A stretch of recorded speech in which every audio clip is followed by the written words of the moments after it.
Mapili ka na ha, huwag ka mapili.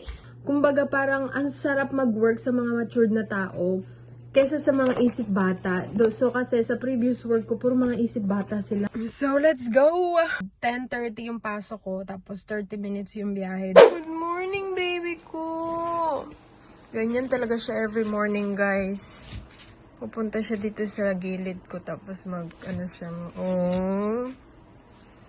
Good morning! Good morning.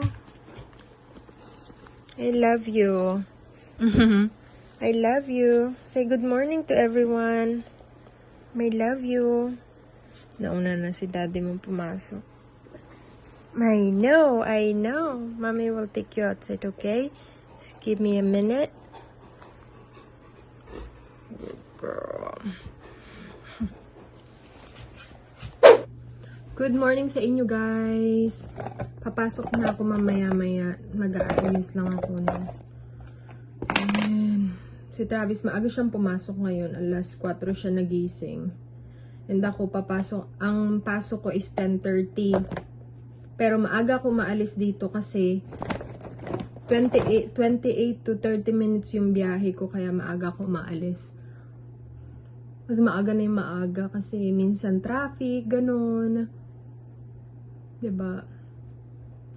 Mamaya pa siyang... Ko alam kung gagabihin na naman siya kasi super busy sila ngayon. Kahapon natatawa ako, guys. So, dalawa lang kami ni Kinsley dito kahapon. Bukas tong closet. Bukas tong room na to kung saan nilalagay namin yung parang mga iba naming gamit. Tapos yung pang mga gamit ni baby. Tapos, bukas yung closet dito. Ala, kinuha ni Kinsley yung sombrero ni baby. Ko alam kung matatawa ko, mainis kay Kinsley. May nakita niya ba sa akin? Kumbaga parang, inano niya, dala-dala niya sa bibig niya. Pinakita niya pa talaga sa akin. Kumbaga parang inaano niya, Mami, tignan mo kung anong hawak ko.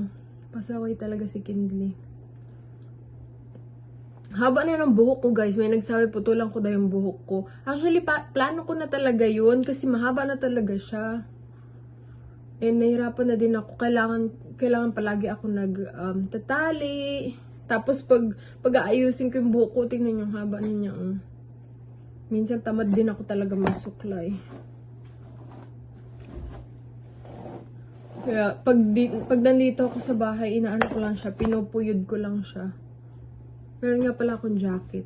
Binigay ng katrabaho ko. Ganda na. Super bait ng mga katrabaho ko ngayon.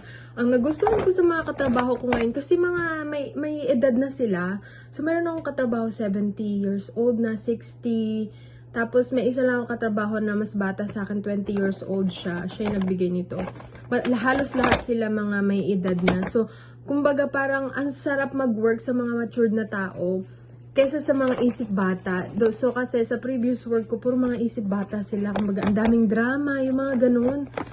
So, sa ngayon, parang, grabe, ibang-iba talaga ibang-iba talaga yung environment, guys. Sobra. Kumbaga, parang dati na nakaka-stress kasi ang daming issue, mga ganun-ganun. Tapos, may mga iba na ang tatamad. May iba na masipag naman talaga. Kaso, madaming mareklamo, mga ganun. Siguro kahit saan naman siguro, no? Kahit tayo naman minsan, di ba, mareklamo. Pero sila talaga grabe yung reklamo nila.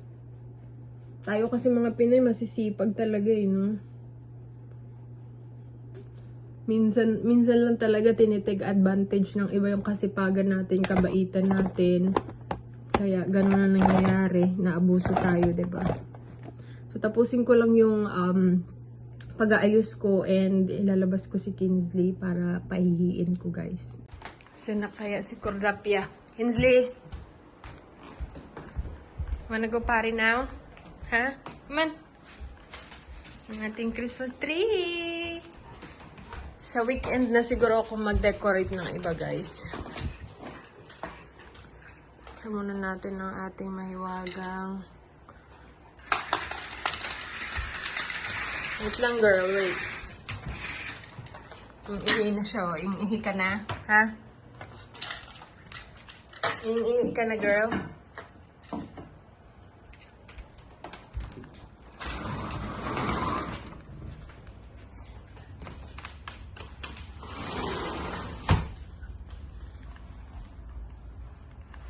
Buti na lang umuulan-ulan dito. Hindi na namin kailangan magdilig ng halaman. Akala ko namatay yung mga halaman ko, guys, kasi sobrang init nung nakaraan. Anong nakaraang buwan? Kasi dito pag summer talaga sobrang init. Ayun, may kamatis pa din. Mukha na siyang patay kasi nga kahit anong dilig ko, kasi nga siguro direct sunlight dito, no? Tignan nyo, may talong na. Ayan. Hindi ko alam. Totoo ba na bawal yan sa buntis? Pero hindi pa ako kumain nung buntis ako. Hindi pa ako kumain ng talong. Ayan, may bell pepper. Come on! Hey! Bell pepper pala tawag nila. No, you're fine. You're fine. Come here. Go party. May aso kasi sa kabila. Is that your friend? Is that friend? I know. Your friend. Go party. Yung sa likod namin, school yan siya, guys.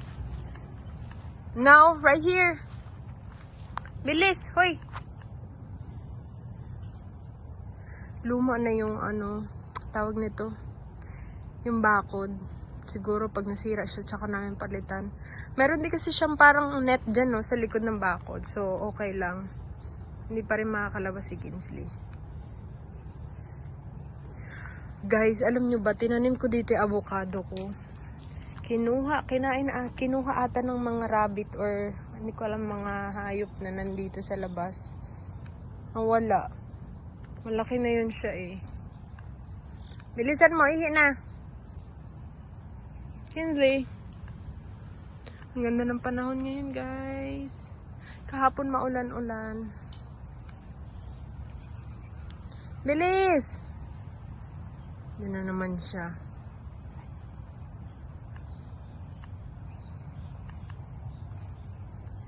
Ang laki ng puno na to ba? Hindi ko alam kung anong puno yan eh, pero sobrang laki niya.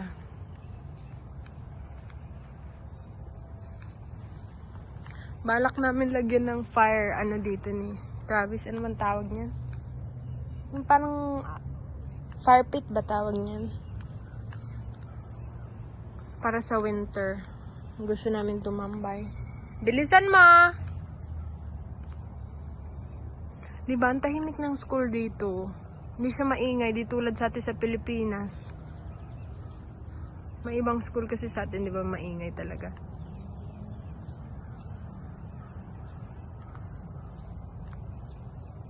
Ilagyan natin ng pagkain si Kinsley. May pagkain ka pa yan. Kinakain mo lang talaga yung wet food mo eh.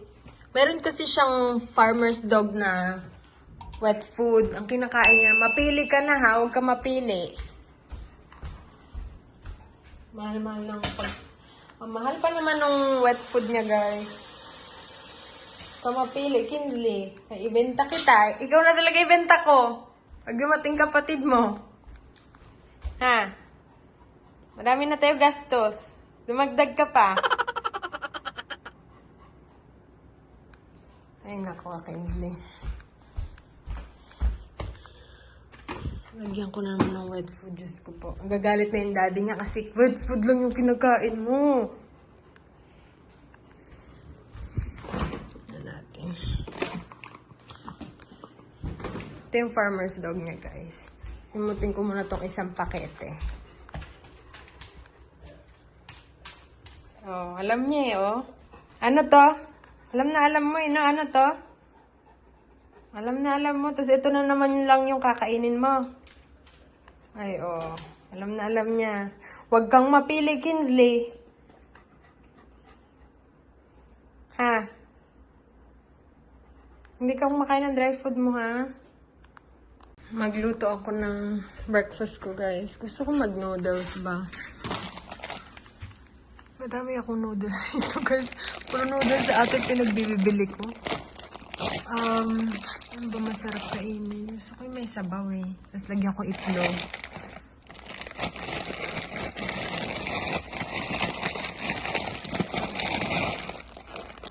Wala na akong dilaw na noodles na. Pero masarap yung pancit canton. Oh my gosh. So, ito na lang. Lagyan natin ng itlog, no? Isa lang.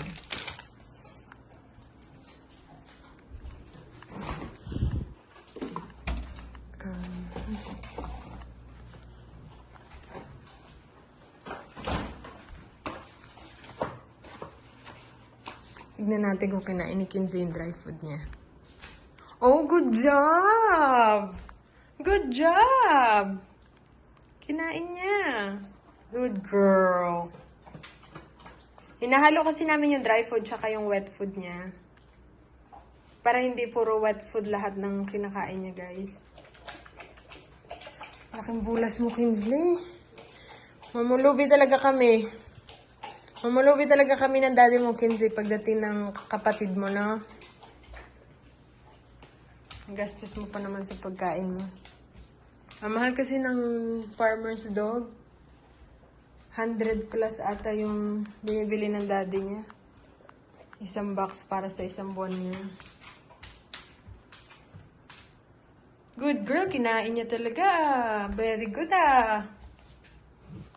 So, kakain muna ako, guys. Nagluto ako ng noodles, yung beef na noodles. Tapos nilagyan ko siya ng egg. Siguro mag-rice din ako.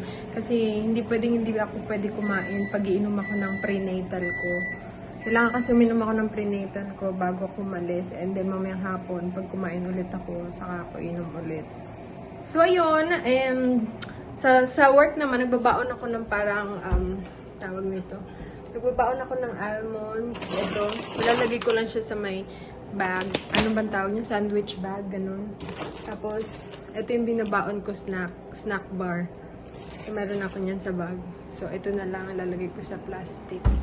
Yung kasi minsan, pag wala kaming ginagawa, nag-ano talaga kami, nag-i-snack. Pero sabi niya tayo, since maigi daw, ito yung i-snack ko. Hindi ako mahilig sa peanut, pero syempre, minsan, pag wala kang magawa, yung gusto mo may mga ngata ka, ito yung kinakain ko. So, ano lang siya, siguro mga ilang piraso lang, kasi hindi rin ako mahilig sa Pero minsan, naubos ko din talaga yung dinadala ko.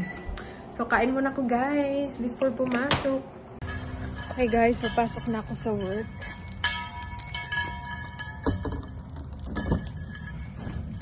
Mababa ang biyahe natin.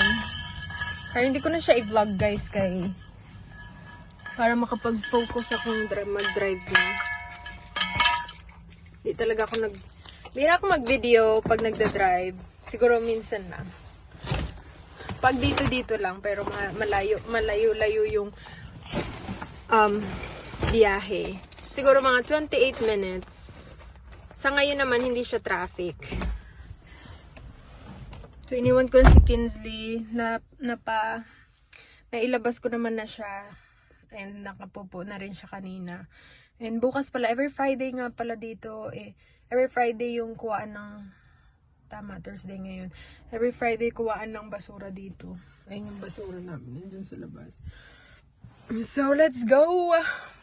9:32 na ng umaga dito. And 10:30 yung pasok ko, tapos 30 minutes yung biyahe, depende pa kung traffic. Kaya maaga talaga ako umaalis, no? And, ayun. So, pasok na me. A few moments later. Hello guys, nasa work na ako ngayon, no? So, yun lang yung vlog natin for today. Thank you guys for joining me this morning. Hindi na ako mag-vlog sa loob kasi bawal, no? And, ayun lang ang vlog natin for today. Thank you for watching. See you again next time. Bye!